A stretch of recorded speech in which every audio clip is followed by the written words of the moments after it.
24 के इलेक्शन से पहले अंदरूनी सर्वे में इंडिया गठबंधन की बल्ले बल्ले। इन हिंदी राज्यों में इंडिया गठबंधन को मिल रही हैं इतनी सीटें, भाजपा को हो रहा है बहुत बड़ा नुकसान। जिन राज्यों में भाजपा को हो रहा है नुकसान, वो राज्य भाजपा का मजबूत गढ़ हुआ करता था। अब इन राज्यों में इंडिया गठबंधन का होगा बोलबाला। ये गलतियां भाजपा को ले डूबेंगी। क्या होने वाला है बीजेपी को अब तक का सबसे बड़ा नुकसान? इस न्यूज चैनल ने किया अब तक का सबसे बड़ा सर्वे। जैसे जैसे लोकसभा चुनाव नजदीक आ रहा है, वैसे वैसे राजनीतिक पार्टियां जमीन तराशने की कोशिश में लग गईं। एक तरफ पीएम मोदी देश में अपनी जगह जगह सभाएं कर रहे हैं, तो दूसरी तरफ इंडिया गठबंधन में कई ऐसी पार्टियां शामिल हो गईं जो बीजेपी के लिए सिरदर्द बनी हुई हैं। आइए आपको बताते हैं कि हिंदी राज बेल्ट कहे जाने वाले इन राज्यों में बीजेपी को क्यों इतना बड़ा नुकसान होने वाला है। इन राज्यों में बीजेपी को बहुत बड़ा नुकसान झेलना पड़ेगा। अगर ये राज्य बीजेपी के पास से चले गए तो अमित शाह, पीएम मोदी, सीएम योगी की तिगड़ी 24 में बिल्कुल नाकाम हो जाएगी और इंडिया गठबंधन सत्ता पर काबिज हो जाएगा। आइए आपको बताते हैं कि वो कौन से राज्य हैं जहां पर इंडिया गठबंधन का डंका बज रहा है। एक बड़े न्यूज चैनल टाइम्स नाउ सर्वे के परिणाम जो आंकड़े दर्शा रहे हैं, उनके अनुसार पिछले चुनाव 2019 की तुलना में एनडीए हिंदी भाषी राज्यों में नुकसान हो रहा है।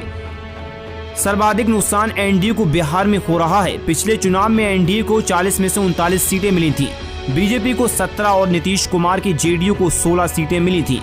उस टाइम नीतीश के साथ रामविलास पासवान 6 सीटें भी बीजेपी के साथ एनडीए में थी। इस बार नीतीश कुमार इंडिया अलायंस के पाले में चले गए। पासवान की पार्टी लोक जनशक्ति लोजपा के भी दो फाड़ हो गए।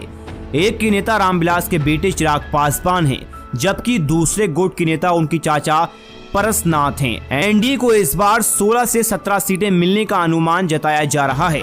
वहीं इसी के साथ इन राज्यों का भी हाल जान लेते हैं। इसी तरह से मध्य प्रदेश में 24 से 26 सीटें मिलने वाली हैं। वहीं राजस्थान में 20 से 22 सीटें, दिल्ली में 2 से 3 सीटें मिलने की संभावना है। एमपी में पिछले चुनाव में बीजेपी को 29 सीटें मिली थी। राजस्थान में 25 सीटें मिली थी। राजस्थान ने 25 सीटें हासिल की थी। राजस्थान में एनडीए गठबंधन ने पूरी 25 सीटें हासिल की थी। एक सीट गठबंधन के साथ ही हनुमान बेनीवाल के खाते में गई थी। इसके अलावा केंद्र शासित प्रदेश दिल्ली में विधानसभा चुनाव हारने के बावजूद बीजेपी ने 7 लोकसभा सीटें जीती थी। लेकिन इस बार कुछ उलट होने वाला है।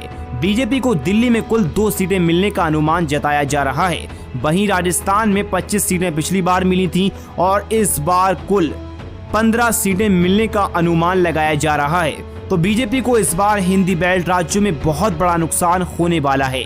इस रिपोर्ट के बारे में आपकी जो भी राय हमें कमेंट में जरूर बताएं। अभी तक आपने हमारे YouTube चैनल को सब्सक्राइब नहीं किया तो चैनल को सब्सक्राइब करें, वीडियो को लाइक करें।